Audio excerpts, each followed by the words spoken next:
मुंबई महानगरपालिकेवर आज महापौर आणि उपमहापौर जे आहेत ते बसलेले आहेत, विराजमान झालेले आहेत आणि त्यानंतर शिवसेनेचे सर्व जे नवनिर्वाचित नगरसेवक होते ते बाळासाहेबांच्या स्मृतीस्थळावर पोहोचले, त्यांना अभिवादन केलं आणि त्यानंतर आता खऱ्या अर्थाने त्यांचा जो राजकीय प्रवास आहे तो सुरू होणार आहे। कारण गेले 3.5 वर्षाच्या आसपासचा हा सगळा काळ पाहिला तर प्रशासकीय कारभार हा मुंबई महानगरपालिकेवर सुरू होता आणि खऱ्या अर्थाने आतापासून जे लोकप्रतिनिधी आहेत ते हा सर्व महानगरपालिकेचा गाडा देतो हाकणार आहेत आणि सर्वसामान्य मुंबईकरांचे प्रश्न जे आहेत ते सोडवण्याचा प्रयत्न करणार आहेत आणि हे सर्व काम करण्यासाठी हे सर्व नगरसेवक किती तत्पर आहेत ते काय त्यांचे काय विचार आहेत ते त्यांचं काय प्लॅनिंग असणार आहे आपण त्यांच्याकडनं जाणून घ्या। ताई, सगळ्यात आधी तर मी तुम्हाला विचारेन, सगळ्यात आधी तर अभिनंदन, कारण आता हे सगळं सुरू होणार आहे आणि तिथून तुम्ही आता कामाला सुरुवात करतायत। मुंबई महानगरपालिकेसाठी काय विजन ठेवून आता तुम्ही हा सगळा प्रवास सुरू करणार आहात? सर्वप्रथम तुम्ही विश केलं त्याच्याबद्दल धन्यवाद। आणि शिंदे साहेबांमुळे आपले महायुतीचा विजय झाला आहे, लाडका बहिणीचा विजय झाला आहे, लाडका बहिणी सभागृहात पोहोचल्या आहेत आणि लवकरच आपली जी कामं आहेत लोकांची ती सुरू करणार आहोत आणि लोकांच्या ज्या काही अपेक्षा आम्ही आहेत त्या आम्ही नक्कीच पूर्ण करण्याचा प्रयत्न करणार आहोत। दादा, आज सगळ्यात आधी तर बाळासाहेबांना अभिवादन करायसाठी आलेला आहात आणि इथून आता खऱ्या अर्थाने प्रवास सुरू होणार, कारण मुंबईकरांचे अनेक प्रश्न आहेत जे तुम्हाला सोडवायचे आहेत आणि त्यासाठी तुम्हाला त्या सदनामध्ये पाठवण्यात आलेले आहे। कशी तयारी असणार आहे? मुंबई महानगरपालिकेचे बहुप्रतीक्षित ही महानगरपालिकेची निवडणूक 3.5 वर्षांनी होत आहे। निवडणूक झाल्यानंतर संपूर्णपणे कौल हा महायुतीला मिळालेला आहे आणि संपूर्ण महायुतीचे महापौर तावडेताई आहेत, आमचे उपमहापौर घाडीसाहेब आहेत, यांची जबाबदारी असणार आहे की मुंबई ही वंदनीय शिवसेना प्रमुखांचं एक स्वप्न आहे, ते स्वप्न पूर्ण करण्याची जबाबदारी ही महायुतीकडे आणि महायुतीच्या नगरसेवकांकडे असणार आहे। मी या ठिकाणी सांगू इच्छितो की अणुशक्ती विभागातून आमच्याकडे 4 शिवसेनेचे नगरसेवक निवडून आलेले आहेत, ते 4ही या ठिकाणी उपस्थित आहेत।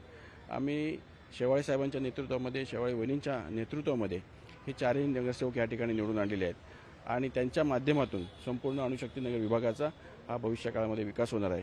आणि महत्त्वाचा प्रश्न जो बाळासाहेबांचा होता, झोपडपट्टी पुनर्वसन, SRAच्या माध्यमातून ह्या झोपडपट्टीधारकांना स्वतःला हक्काचं घर देण्याचा प्रयत्न या 5 वर्षाच्या काळामध्ये होणार आहे। माननीय शिंदेसाहेब यांनी जो क्लस्टर डेव्हलपमेंटचा प्रोजेक्ट आणलेला आहे, तो क्लस्टर डेव्हलपमेंटच्या प्रोजेक्टच्या माध्यमातून मोठ्या प्रमाणावर असलेल्या अणुशक्ती नगरमधील झोपडपट्टीचा प्रश्न आणि झोपडपट्टीधारकांचा प्रश्न सोडवून देणार आहे। ताई, तुमचं काय विजन आहे? तुम्ही कशा प्रकारे लोकांच्या समस्या सोडवण्यासाठी पुढे पाऊल का टाकणार? सर्वप्रथम तर आपले जे उपमुख्यमंत्री आहेत एकनाथ शिंदे साहेब यांना आमचा खूप धन्यवाद की त्यांनी आमच्यावर एवढा विश्वास दाखवलेला आहे। आता माझं कुटुंब म्हणजे आता आमची ही 4थी टर्म आहे वॉर्ड नंबर 11ची मागाठाणेमधनं। तर आता आपल्या इथे सगळ्यात मोठा जो प्रश्न आहे तो आहे झोपडपट्टीचा। तो एकनाथ शिंदे माननीय आपले जे आहेत त्यांनी आपल्यासाठी तो क्लस्टर योजनेमध्ये त्यांची गिणती केलेली आहे। तर आता जो आपल्या 80 एकरची जी जागा आहे ती सगळ्यात मोठी जागा झोपडपट्टीची आहे आपल्या पूर्ण वॉर्डमध्ये, तर त्याचं पूर्ण रिडेव्हलपमेंट होणार आहे ह्याचं त्यांनी आम्हाला आश्वासन दिलेलं आहे। तर त्याच्यासाठी आम्ही खूप एक्सायटेड आहोत की ते प्रोजेक्ट ऑलरेडी त्याचा सर्वे स्टार्ट झालेला आहे, तो आता लगेचच सुरू पण होईल। तर पुढच्या 5 वर्षात तुम्हाला आमच्या प्रभागाचा खूप खूप खूप विकास बघायला भेटेल। शिवसेनेचा महापौर असता तर अजून उत्साह आनंद वाढला असता का? कारण गेले 25 वर्ष आपण मुंबईत शिवसेनेचा महापौर बघतो। असं काही नाही आहे, आपण जेव्हा इलेक्शन लढत होतो आपल्याला फक्त एवढं त्यांनी आश्वासन दिलेलं होतं की मुंबईचा जो महापौर असेल तो महायुतीचा असेल आणि पहिली गोष्ट तो मराठी असेल, हा त्यांचं आश्वासन त्यांनी दिलेला तो त्यांनी पार पाडलेला आहे। आणि शिवसेनेचा आपल्याकडे जसे आपले उपमुख्यमंत्री आहेत तसे आपल्याकडे उपमहापौर झालेले आहेत, त्याची आम्हाला खूप खूप खुशी पण आहे। धन्यवाद आमच्याशी बोलल्याबद्दल आणि तुम्हालाही शुभेच्छा, कारण आता तुम्ही खऱ्या अर्थाने तुमची जी टर्म आहे ते सुरू करणार आहे आणि लोकांसाठी जे आहेत ते त्यांचे प्रश्न सोडवण्यासाठी रस्त्यावर उतरणार आहेत आणि त्या सदनाचा उपयोग करणार आहे जिथे तुम्हाला निवडून देण्यात आलेला आहे।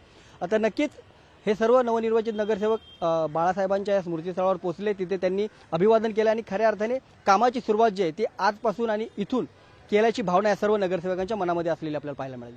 कॅमेरामॅन निकेश सोबत उमेश करंजकर, लोकशाही मराठी, मुंबई। लोकशाही मराठी, ऐका, पहा, जागरूक रहा।